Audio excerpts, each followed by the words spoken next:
मैं हूं सुष्मिता आपके साथ। आज बात करते हैं हिंदू आर्मी के चीफ सुशील तिवारी जी से। नमस्कार, बहुत बहुत स्वागत है सर हमारे चैनल पे आपका। बहुत बहुत अभिनंदन आपका, आदेश करें। जी सर, हम आपसे बात करना चाहते हैं कि जो अभी आपके विवादित बयानों की बात सुन रहे हैं आप, जो स्वामी प्रसाद मौर्य अभी रामचरितमानस में बयान दे रहे हैं कि उनके कुछ श्लोकों को बदलना चाहिए, उसमें कुछ मॉडिफाइड करना चाहिए, क्या कहना चाहेंगे आप इसमें? देखिए, स्वामी प्रसाद मौर्य हो, भीम आर्मी का चंद्रशेखर रावण हो, या बिहार का शिक्षा मंत्री चंद्रशेखर हो, ये सारे के सारे ये कॉकरोच हैं। अब कॉकरोच कैसे हैं? कॉकरोच कहाँ होता है? जहाँ टट्टी पेशाब इकट्ठा होता है वहाँ से कॉकरोच पैदा होता है। और जब कॉकरोच ज़्यादा पैदा हो जाता है और जब आपके बाथरूम में या किचन में आने लगता है तो उसमें काला हिट डालते हैं। तो काला हिट की दवाई हिंदू आर्मी के पास है। स्वामी प्रसाद मौर्य जैसे कुकुरमुत्तों को, तिलचट्टों को, ऐसे कॉकरोचों को हम उल्टा लटकाने को तैयार हैं। और समाजवादी पार्टी निकाले ना निकाले, कोई उसको पार्टी में रखे न रखे, देखिए सही बात यह है कि उसकी मट्टी पलित हो चुकी है, बिल्कुल खत्म हो चुका है। उसका वो अस्तित्व में ही नहीं है, उसको मौर्य समाज ने नकार दिया है। सर, उनको कुछ श्लोकों से दिक्कत है, जो रामचरितमानस में श्लोक कुछ हैं उनका वो गलत मतलब समझ रहे हैं, तो आप उनको समझाना चाहेंगे या कुछ? ऐसा है, हम कॉकरोचों पे काला हिट डालने का काम करते हैं, हम किसी को समझाने का काम नहीं करते। हम उल्टा लटका के जिंदा गाड़ देंगे।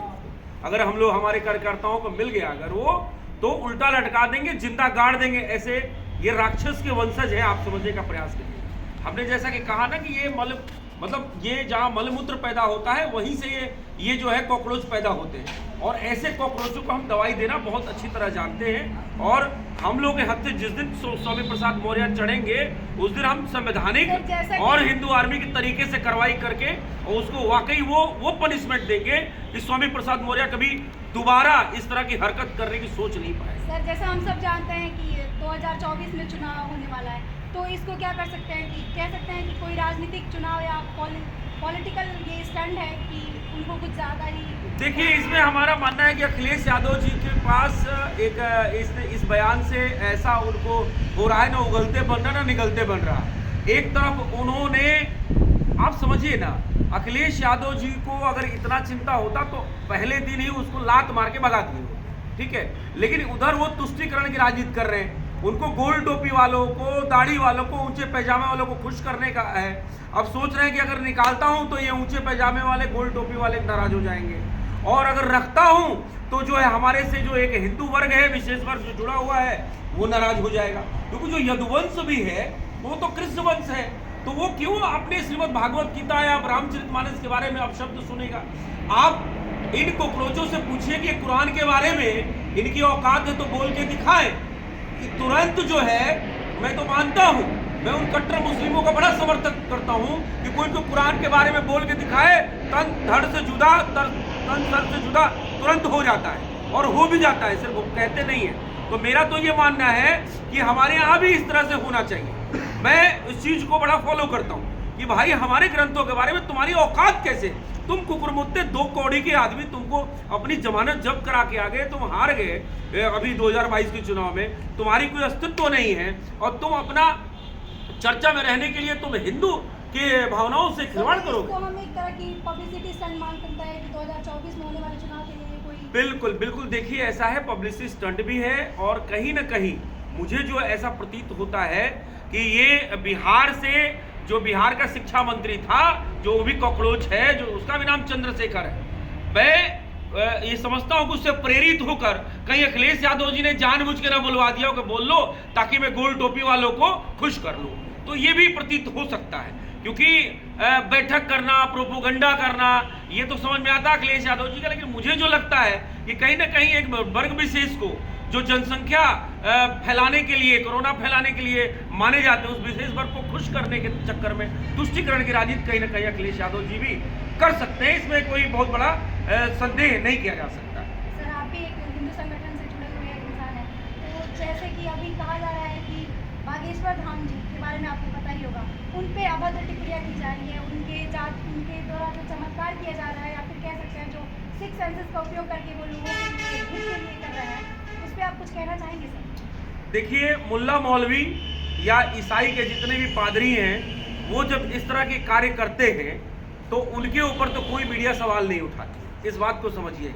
लेकिन एक मैं समझता हूं कि 600 वर्ष मुगल काल और 200 वर्ष अंग्रेज काल और 70 वर्ष जो है तथाकथित गयासुद्दीन गाजी का परिवार कांग्रेस काल, खान गयासुद्दीन गाजी, आमिर खान, ये राजीव खान, फिरोज खान और आज का वो राहुल खान, तो इसका 70-72 सालों से सरकार, 870 सालों में मैं ये समझता हूं कि सनातन में ऐसा नहीं कि संत मर गए थे, संत अभी भी इतने शंकराचार्य, इतने संत है देश के अंदर, लेकिन पहला संत है जो प्रखर आवाज में, नॉन पॉलिटिकल होते हुए भी प्रखर आवाज में सनातन और हिंदू राष्ट्र की मांग करता है। बात को समझिएगा, वो चमत्कार करते हैं नहीं करते हैं, हमारे लिए सबसे बड़ी बात है कि हमारे लिए वो प्रखर आवाज में हिंदू राष्ट्र की मांग कर रहे हैं। हम उनके साथ थे, हैं और रहेंगे, और हमारी तो पॉलिसी रही है, जो हिंदू हित की बात करेगा वही देश में राज करेगा। हमने हिंदू हित की बात मोदी जी ने की, हमने उनको अपने शिखर में बैठाया और प्रधानमंत्री जैसा महत्वपूर्ण पद पे बैठा दिया, और आज 8-9 साल से हैं, और मैं समझता हूं कि तीसरी बार हम हैट्रिक मार के उनको 2024 में भी प्रधानमंत्री बनाएंगे। जब योगी जी ने हिंदुत्व की बात की तो हमने उनको मुख्यमंत्री बना दिया, और मैं समझता हूं कि मोदी जी के बाद भारत के भाग्य विधाता और भारत के भविष्य योगी जी होंगे। और जब यही बाला साहब ठाकरे जब तक मराठी मानुस की बात करते थे तब तक उनको कोई कुत्ता नहीं पूछा, लेकिन जब हिंदुत्व की बात किए उनको पूरा सनातन समाज ने उठाया, और आज वो हमारे सिरमौर हैं। कौन? बाला साहब ठाकरे, आप नाम सुनी होगी। तो कहने का मतलब ये है, हमें मराठी मानुस से मतलब नहीं है, हमें हिंदुत्व से मतलब है। हमें उत्तर प्रदेश, बिहारी और मतलब अलग राज्यों में बंटे हैं, ये सनातन है, ये हिंदू राष्ट्र है। अखंड भारत की परिकल्पना को जो है लेकर चलेगा, हम उसके साथ हैं। बागेश्वर धाम के साथ हैं, बागेश्वर धाम के साथ थे, बागेश्वर धाम के साथ रहेंगे, और कहीं ना कहीं हमारा ये मानना है कि बागेश्वर धाम के जो बागेश्वर धाम के ऊपर जो धीरेन्द्र की शास्त्री हैं, उनके ऊपर बजरंगबली का साक्षात आशीर्वाद है। क्योंकि भगवान राम जब विष्णु लोग जा रहे थे तो बजरंगबली को उन्होंने एक आशीर्वाद दिया था कि आप पृथ्वी पे जब तक राम नाम होता रहेगा, हरिगुण होता रहेगा, तब तक पृथ्वी पे आप जन कल्याण करते रहिएगा। बजरंगबली यहाँ भी हो, अभी आप बुलाएंगे यहीं आ जाएंगे। और सही बताएं तो बजरंगबली ही इस कलयुग के देवता है, जीवंत देवता है, और मैं समझता हूँ धीरेन्द्र का कृष्ण शास्त्री उनके साथ कनेक्टेड हैं, ऐसा धीरेन्द्र शास्त्री जी से पहले भी बहुत सारे सनातन धर्म में धर्मगुरु थे जो उनसे ज्यादा ज्ञानी पढ़े लिखे थे, पर वो अपने धर्म का प्रदर्शन या फिर अपने जो ज्ञान का प्रदर्शन इस तरह खुले मन से कभी नहीं किया। देखिए आसाराम बापू का हाल भी धीरेन्द्र कृष्ण शास्त्री का हो सकता है। आपके चैनल के माध्यम से धीरेन्द्र कृष्ण शास्त्री को मैं चेताना चाहता हूँ कि सावधानी भी जरूरी है। वो किसी भी महिला पत्रकार के साथ इंटरव्यू नहीं देते। देखिए वो लंगोट के पक्के हैं, समझिएगा। तो वो आसाराम बापू तो नहीं बनेंगे। आसाराम बापू को षड्यंत्र के साथ फंसाया गया था। क्यों? क्योंकि गुजरात में ईसाई कन्वर्जन जो इनका मिशनरीज कन्वर्जन कर रही थी, आसाराम बापू ने पूरे देश में रोकने का काम किया, और वही ईसाई लोग उनके पीछे पड़ के उनको जबरदस्ती रेप केस और तमाम केसेस में फंसाकर आज आसाराम बापू कई वर्षों से जेल में हैं, आप समझिएगा। तो ऐसा कांड भी धीरेन्द्र कृष्ण शास्त्री से हो सकता है। चूंकि वो लंगोट के पक्के हैं तो ऐसी उम्मीद अब नहीं करते हैं, बच जाएंगे। लेकिन ये षड्यंत्रकारी तमाम तरीके के षड्यंत्र रच रहे हैं उनके खिलाफ। मैं समझता हूँ अभी जो धर्मांतरण करने वाले लोग हैं सबसे ज्यादा तो वही उनके पीछे पड़े हैं, और जो वामपंथ मीडिया है वो उनके पीछे पड़े हैं।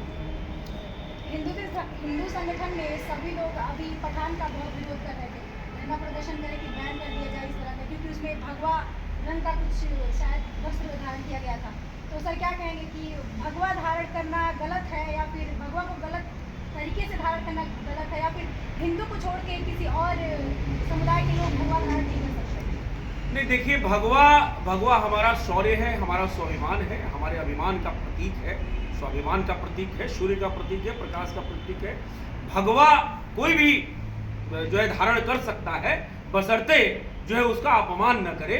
जहां तक शाहरुख खान की बात है तो देखिए बॉलीवुड को, इन बॉलीवुड के नचनियों को जो अपने आप को किंग खान कहता है, ये बॉलीवुड की नचनियां हैं, आमिर खान, सलमान खान, शाहरुख खान, नसरुद्दीन खान, महेश भट्ट, ये जितने भी नचनियां हैं, ये जो बॉलीवुड का रंडी पाढ़ा है, मैं समझता हूं कि जब तक ये नचनियां हमारे हिंदुओं के दरवाजों पे 5000 में नाचने को न तैयार हो जाए, तब तक हम बाइकॉट जारी रखेंगे। आपने देखा किस तरीके से कुछ स्ट्रीम मीडिया के पालतू मीडिया जो है किस तरीके से शाहरुख खान के मूवी को दिखा रही है कि हाउसफुल जा रही है। आपको ग्राउंड रियलिटी दिखाऊं, अभी फोन पे आप बुक माई शो करके देखिए, पूरा हॉल का हॉल खाली है। हमने सक्सेस बाइकआउट किया है। अब ये जबरदस्ती का हाउसफुल दिखा रहे हैं, कहीं हाउसफुल नहीं है, कोई नहीं जा रहा है। और रिव्यू आया है कई चैनलों का कि कहीं भी वो एक एनिमेशन पे मूवी बनी है, कहीं भी फर्जी बॉडी बनाया हुआ कुछ नहीं है। मतलब कई दर्शक तो ऐसे कह रहे हैं कि खान तो गए हो, खत्म, आज के बाद बॉलीवुड की मट्टी पलित हो गई। आप समझिए, सलमान खान ऐसे अधमरा पड़ा है, आमिर खान अधमरा, लाल सिंह चड्ढा की चड्डी गीली कर दी हम लोगों ने। इस तरीके से आदि पुरुष, आप तांडव, या जितने भी इस तरह की मूवीज आई, हमको आप मीडिया वाले बाइकॉट गैंग कहते हैं, कहते रहिए, हमें कोई फर्क नहीं पड़ता, हमारा संवैधानिक अधिकार है।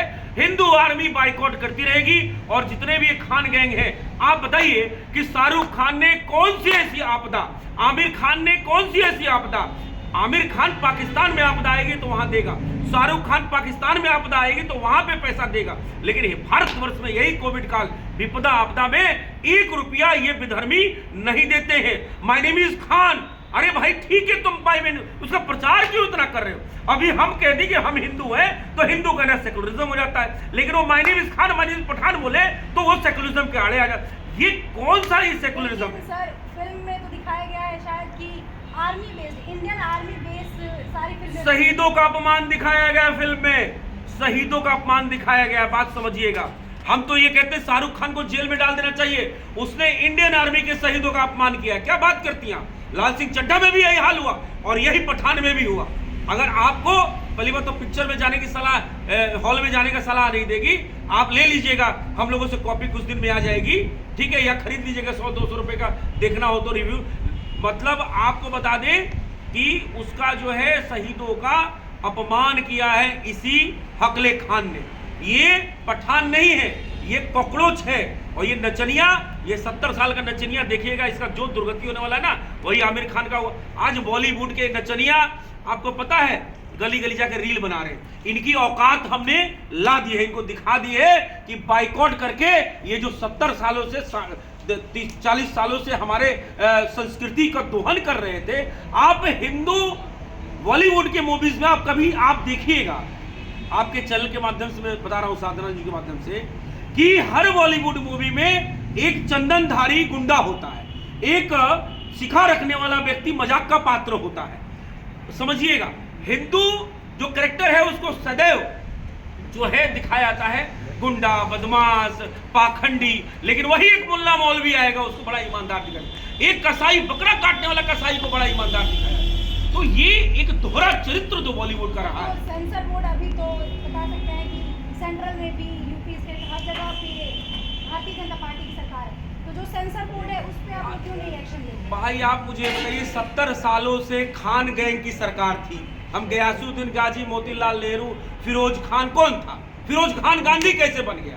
तो ये खानों की सरकार थी, हर जगह इनके लोग बैठे हुए हैं। तो ऐसा थोड़ी नहीं है कि सब मोदी जी आए तो सारा अपने राष्ट्रवादी लोग भर दिए हैं। तो भाई आप देखिए ना कि आज मीडिया में भी तमाम वामपंथी ऐसे चैनल हैं जो वामपंथी के लिए काम कर रहे हैं, इस्लामिक राष्ट्र घोषित करने के लिए काम कर, गजवाए हिंद लागू करने के लिए काम कर रहे हैं। तो ऐसा नहीं कि सेंसर बोर्ड में विधर्मी नहीं हो सकते हैं। आज यूपीएससी जिहाद के माध्यम से यही जितने भी मुल्ला मौलवी आज IAS PCS बन गया। क्या बात करती हैं आप? ये हर जगह बैठे हुए हैं और हर जगह इस तरह से 2047 में गजवाए हिंद और इस भारत को इस्लामिक राष्ट्र करने का इनका पूरा एक जखीरा जो है PFI, और आप देख रहे हैं किस तरह से पकड़ा गया है। कोई सर्वविदित कहने की बात है क्या? सेंसर बोर्ड भी कौन सा दूध का धुला हुआ है?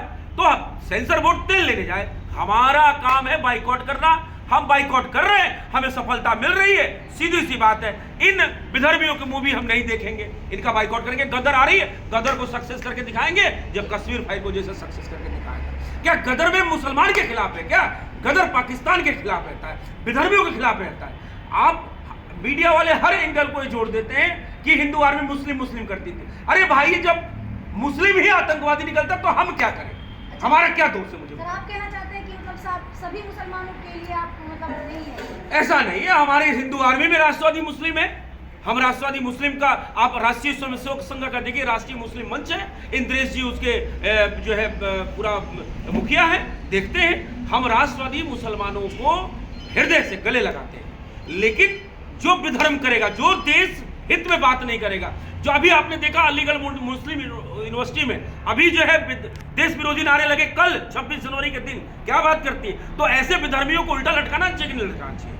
आप ऐसे मुसलमानों के साथ, मुसलमान हो या हिंदू या किसी भी मजहब से आता हो, समुदाय से आता हो, अगर वो देश हित में बात नहीं करेगा तो हिंदू आर्मी उसको उल्टा लटकाने की बात और उल्टा लटकाने का काम करती रहेगी। सर हमें सुनने में आया है कि आप अपने विवादित बयानों के चलते एक बार जेल भी जा चुके हैं। सर क्या बयान थे वो, क्या मतलब पूरा मुद्दा क्या था, कुछ बताएंगे इस बारे में? देखिए हमारा बयान सदैव जो है राष्ट्र हित में होता है। हमने कहा प्रधानमंत्री मोदी जी से कि भाई जनसंख्या नियंत्रण लाइए, नहीं तो यही गोल टोपी वाले इस देश में 5 विवाह करके 25 बच्चे पैदा करके हर 18 साल में उनको वोटों में कन्वर्ट कर रहे हैं और इनका सपना पूरा हो जाएगा। 2047 में ये गजवाए हिंद लागू कर देंगे, इस्लामिक राष्ट्र बना देंगे। इसलिए जनसंख्या नियंत्रण जरूरी है कि ताकि ये 25 बच्चे पैदा ना कर पाए। 25 बच्चे पैदा करके हमारे ही टैक्स से फ्री का मिड डे मील खाते हैं हमारे स्कूलों में और जाके मदरसों में बम बनाने का काम करते हैं। तो ऐसे लोगों को क्यों जनसंख्या बढ़ाने का परमिशन दिया जा रहा है? रोहिंग्या को क्यों नहीं भगाया जा रहा है? रोहिंग्या मुसलमान भारत में आकर पूरे देश की अर्थव्यवस्था को खत्म कर दिया है। रोहिंग्या मुसलमान पहले तो आता है 5000 झुग्गी झोपड़ी लगाता है और अरविंद केजरीवाल जैसे लोग उसको लीगलाइज कर देते हैं, कांग्रेस जैसे लोग लीगलाइज कर देते हैं, अखिलेश यादव जैसे लोग लीगलाइज कर देते हैं। तो समझने का प्रयास करिए कि इस देश के अंदर, ये देश हमारी है, भूमि हमारी, ये राम की भूमि है, कृष्ण की भूमि है। यहाँ पे रोहिंग्या मुसलमान आकर और यहाँ पे हमारे संसाधनों पे कब्जा करेगा तो जनसंख्या नियंत्रण की मांग होनी चाहिए या वाजिब है या नहीं है? भाई अब हमें तिहाड़ जेल भेज दिया गया, भेज दो भाई, हम अपनी बात सत्यता तो कहेंगे ना, क्यों नहीं कहेंगे?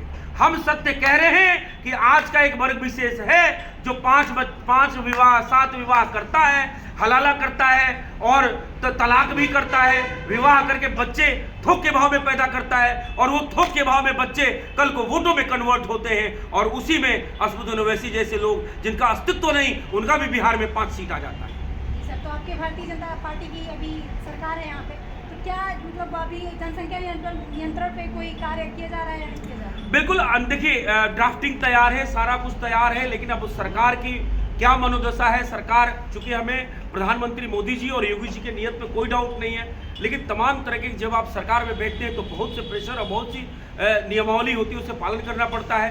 अब हम तो, हमारा चले तो हम तो कल जनसंख्या नियंत्रण लागू करा दें, लेकिन अब ये है कि सरकारी जो है भाई प्रधानमंत्री मोदी जी हैं, वो कब लागू करते हैं, हम तो उन्हीं पे विश्वास करके बैठे हुए हैं और हमारी मांग राष्ट्रीय स्तर पे जारी है और हम मांग करते रहेंगे, मरते दम तक मांग करते रहेंगे। तो ये थे हिंदू आर्मी के चीफ सुशील तिवारी जी। जी हाँ, आगे के खबरों के लिए बने रहिए साधना न्यूज़ के साथ। मैं सुष्मिता।